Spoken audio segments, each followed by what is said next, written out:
Hi guys, स्वागत छ तपाईहरुलाई टेक नेपाल युट्युब च्यानलमा। गाइज, ओप्पोले आफ्नो ए सिरिजको अर्को एउटा नयाँ स्मार्टफोन ओप्पो A77S लाई अब छिटै नै नेपालमा लन्च गर्ने तयारीमा छ। सायद 2-3 दिनमा लन्च हुनेछ र यो स्मार्टफोन भने राम्रो क्यामेरा अनि राम्रो डिजाइनको साथमा लन्च हुँदैछ। गाइज, यो भन्दा पहिला ओप्पोले आफ्नो ओप्पो A77 लाई चाहिँ हाम्रो नेपालमा 26,000 को प्राइस पोइन्टमा लन्च गरेको थियो। तर त्यो स्मार्टफोनमा भने हामीलाई परफर्मेन्स अलिकति कम मिलेको थियो। बट यो स्मार्टफोनमा भने हामीलाई परफर्मेन्सको साथसाथै क्यामेरा सेटअप पनि एकदमै राम्रो मिल्नेछ।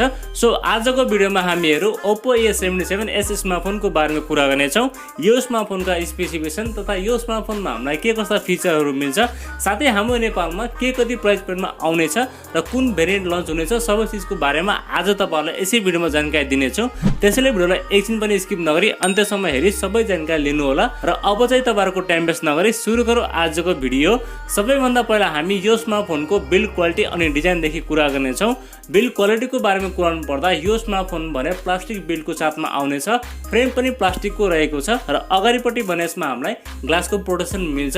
र डिजाइनको बारेमा कुरा गर्नु पर्दा same to same Oppo A77 को जस्तै डिजाइन रहेको छ। पछाडिपट्टि टप लेफ्ट साइडमा डुअल क्यामेराको सेटअप साथमा एउटा एलईडी फ्ल्यास र तलपट्टि भने यसमा हामीलाई ओप्पोको ब्रान्डिङ मिल्छ। अनि अगाडिपट्टि भने यसमा हामीलाई वाटर ड्रप नचको चाहिँ डिस्प्ले मिल्छ। साथै ब्याकमा भने यसमा हामीलाई लेदर फिनिशको चाहिँ डिजाइन देख्न मिल्छ। र इन्ट्रेस्टिङ पार्ट के छ भने यो स्मार्टफोनमा हामीलाई IP54 को चाहिँ सर्टिफिकेसन मिल्छ। हल्का फुल्का पानीको छिटाहरू परे पनि यो स्मार्टफोनलाई खासै असर हुने छैन। गाइज, पर्सनली भन्नु पर्दा यो स्मार्टफोनको बिल्ड क्वालिटी चाहिँ एकदमै राम्रो रहेको छ। अनि यो स्मार्टफोनको डिजाइन पनि तपाईहरुलाई अवश्य पनि मन पर्नेछ। बिल्ड क्वालिटीको मामलामा तपाईहरुलाई कुनै पनि शिकायत आउने छैन। अब चाहिँ हामी कुरा गरौँ यो स्मार्टफोनको डिस्प्लेको बारेमा। डिस्प्लेको बारेमा कुरा गर्नु पर्दा यसमा चाहिँ हामीलाई 6.56 इन्चको HD+ IPS LCD प्यानल मिल्छ। साथमा 20:9 को एस्पेक्ट रेसियो र 269 को चाहिँ PPI डेन्सिटी रहेको छ। IPS डिस्प्ले भए पनि यो स्मार्टफोनको डिस्प्ले चाहिँ एकदमै राम्रो रहेको छ। तपाईहरु चाहिँ यो डिस्प्लेमा कन्टेन्ट वाचिङको लागि चाहिँ एकदमै बबल डिस्प्ले हुनेवाला छ। अनि ब्राइटनेसको बारेमा कुरा गर्नु पर्दा यसमा चाहिँ हामीलाई 600 निट्स को चाहिँ ब्राइटनेस मिल्छ। इन्डोर र आउटडोर युजको लागि तपाईलाई यो डिस्प्लेमा कुनै पनि समस्या हुने छैन। र साथमा गेमिङको लागि भने 90 हर्ट्ज को फास्ट रिफ्रेश रेट पनि यसमा हामीलाई मिल्छ। गाइज, ओभरअलमा डिस्प्लेको बारेमा कुरा गर्नु पर्दा डिस्प्ले चाहिँ कन्टेन्ट वाचिङको लागि र गेमिङको लागि चाहिँ एकदमै बबल डिस्प्ले रहेको छ। अलिकति यसमा हामीलाई फुल HD+ रेजोल्युसन भएको भए अझ बेटर हुने थियो। परफर्मेन्सको बारेमा कुरा गर्नु पर्दा यसमा चाहिँ हामीलाई क्वालकम स्न्यापड्रागनको 680 प्रोसेसर मिल्छ। यो चाहिँ 6 नैनोमिटरमा बनेको चिपसेट हो, जसमा हामीलाई हिटिङ भने एकदमै कम मिल्छ। साथमा एनर्जी एफिसिएन्सी पनि यसमा हामीलाई एकदमै राम्रो मिल्छ।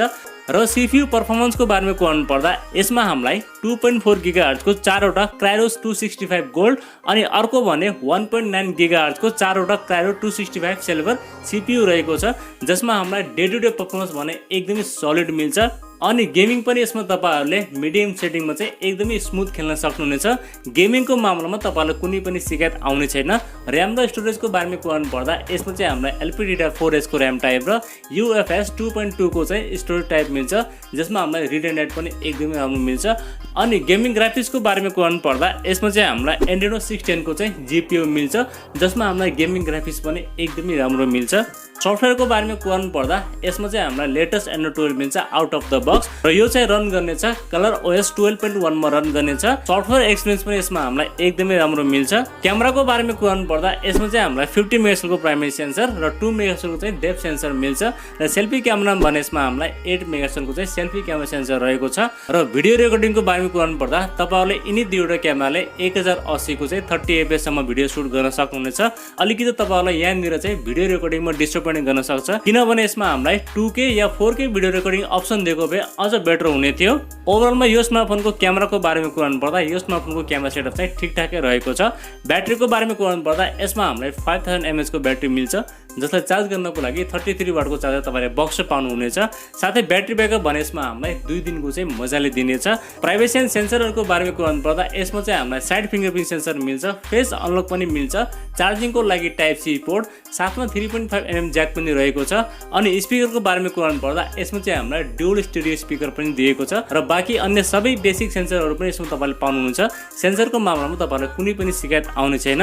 गाइस, अब चाहिँ हामी कुरा गरौँ यो स्मार्टफोनको प्राइस पोइन्टको बारेमा। गाइज अहिले चाहिँ यो स्मार्टफोन लन्च भएको छैन। मलाई जहाँसम्म लाग्छ यो स्मार्टफोन चाहिँ हाम्रो नेपालमा 30 देखि 35 हजारको प्राइस पॉइन्टमा लन्च हुनेछ।